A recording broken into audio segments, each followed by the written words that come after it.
Hello students, in our previous session we have learned regarding the different attributes or characteristics of population, in which we have seen the characteristics like size, then we have seen the density of population. Similarly, we have seen regarding natality and mortality. Now you know that natality means the birth rate of a population, then mortality means it is the death rate of a population. So population has different characteristics or different attributes. Now the next characteristic of population is age distribution and age pyramid. Now you know that human population varies from region to region, then it varies from country to country or nation to nation. So population is composed of number of individuals of different age. Now age distribution is plotted for the population. So age distribution is a factor which is plotted for the population. Then age pyramid is obtained. Now population is divided into three age groups. Now these groups are pre-reproductive, then reproductive and post-reproductive groups or age groups. Now pre-reproductive age group consists of the individuals ranging from 0 to 14 years. Average reproductive age is from 15 to 44. Now post reproductive age is considered from 45 years to 85 years or more than 85 years. So population is classified or it is divided into three age groups. So depending upon the age group, age distribution is plotted for the population is called as age pyramid. Similarly, the population size of different species varies in different habitat. Now we see that the population or human population varies from region to region, from nation to nation. Similarly, the different organisms like plants and animals show variation of population in different regions. Now, for example, the population size, or actually in meaningful terms we can call it as the population density. Now population density means it is the number of individuals in a particular space at a particular time. The population size varies in a natural habitat. It could be less than 10. For example, the Siberian cranes in a bird sanctuary may be 10 or they may be less than 10.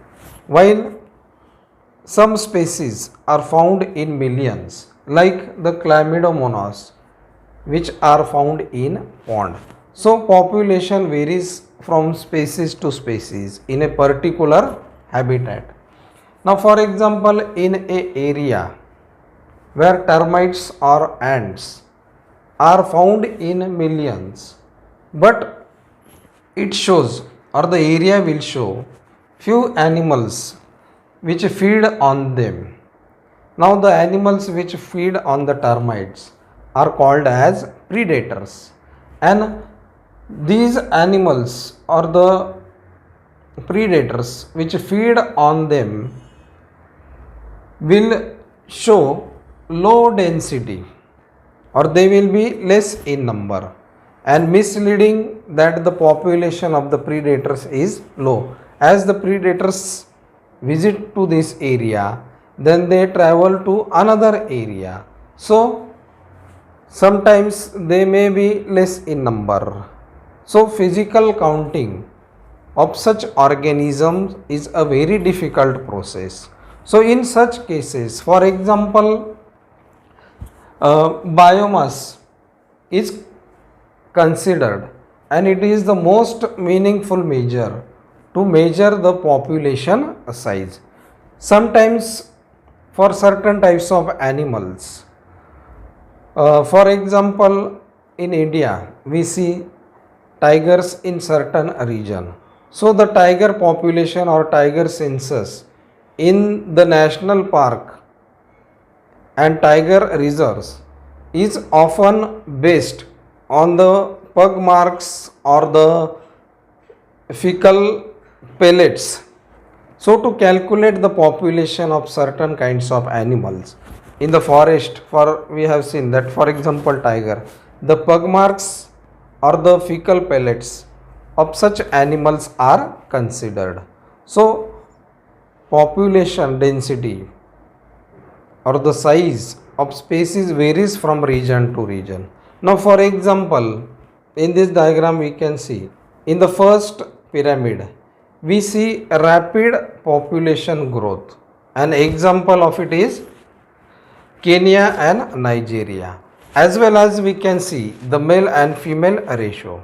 Then the second pyramid shows slow growth found in United States and Australia.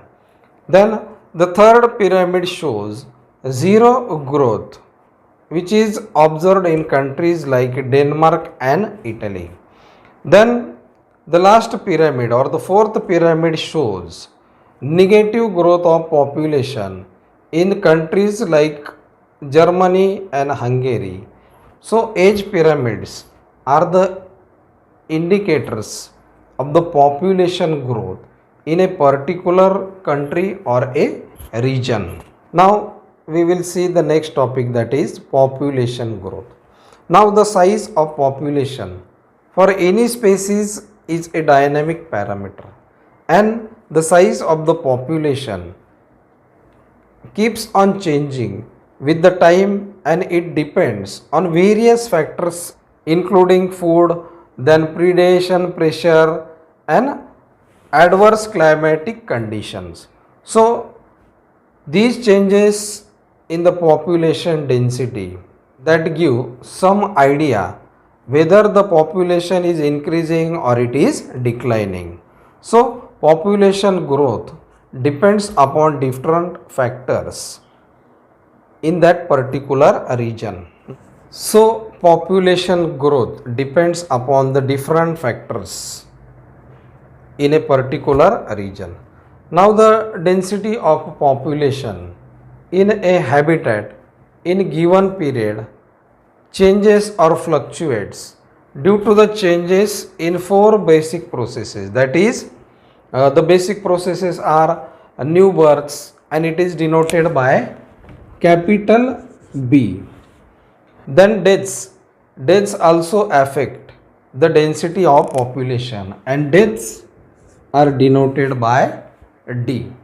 Immigration, which is determined by I, is the number of individuals of the same species but have come into the habitat from another place during the time period under consideration.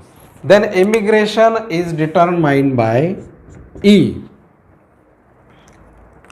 So E is the number of individuals of the population which left the habitat during a particular period.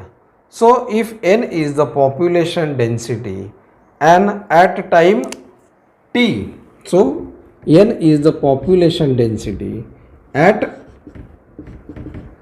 time t, then if n is the population density at a time t, then its density at time t plus 1 can be calculated by using this formula. Now nt plus 1 is equal to nt plus, now B means new birth, plus I, that is immigration, minus D means deaths, plus E, that is immigration.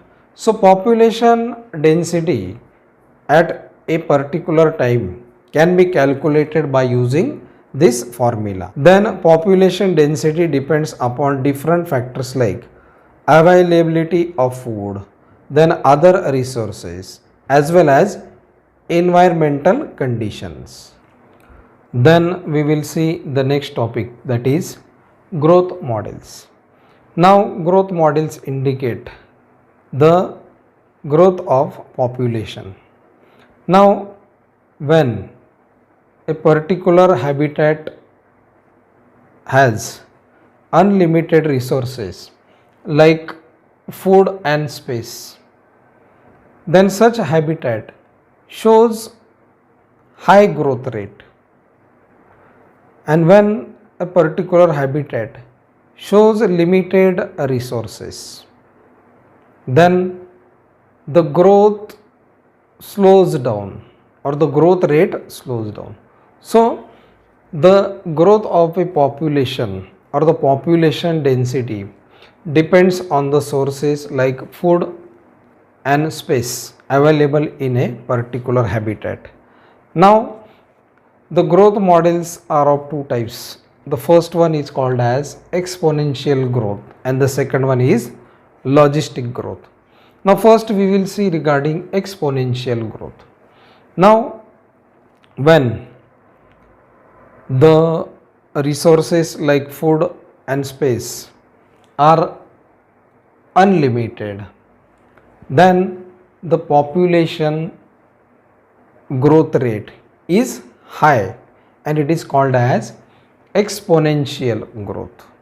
Now for example, Darwin has showed that even slow growing animals like elephant show enormous increase in their number or population in short period due to availability of resources like food and space. So the growth of population depends upon these factors. Now our country also shows increased population growth. Now here with the help of graph we can see exponential growth. Now when population size is plotted against time, we see a J-shaped curve produced. Now such growth, that is here we can see the growth has started and it has risen in a short period due to the availability of certain resources like food and space. So when the resources are unlimited, the growth rate of population is high and such growth rate is called as exponential growth. Then we will see the next growth model, that is logistic growth. Now you know that in a particular habitat living organisms are found due to the availability of certain resources like food and space. But sometimes when the resources are limited, there will be competition between the individuals or organisms for food and space, and only the fittest organisms will survive in such condition and survival of the fittest becomes the rule. Now in some cases, if the habitat has enough resources of food and space, the population of the species or organism will continue to grow and it will grow up to a certain limit, because the further resources will not be enough for further population growth. So such limit in habitat where there will be no further growth of population is called as nature's carrying capacity, and it is denoted by K for that particular species in the habitat. Similarly, when there will be limited resources in a particular habitat, such habitat will show the growth of a population, that is logistic growth. Now here in this graph we can see the logistic growth. The logistic growth is a S-shaped or a sigmoid curve, and here we can see the growth, that is weight or size of the organism, is plotted against time. Then we get this sigmoid shaped curve, and this is called as logistic growth. Now here we can see the lag phase. Lag phase is the initial phase in logistic growth model. Then we will see log phase, or it is called as exponential phase, where the growth will accelerate, where the growth of the organisms will accelerate, and later on it will reach to a diminishing growth phase. That means the growth will slow down, and then it will reach to the stationary phase. So logistic growth shows three phases. So when a plot of a population, that is denoted by n, in relation to time, that is t, results in a sigmoid shaped curve. So this type of population growth is called as Verhulst-Perl logistic growth.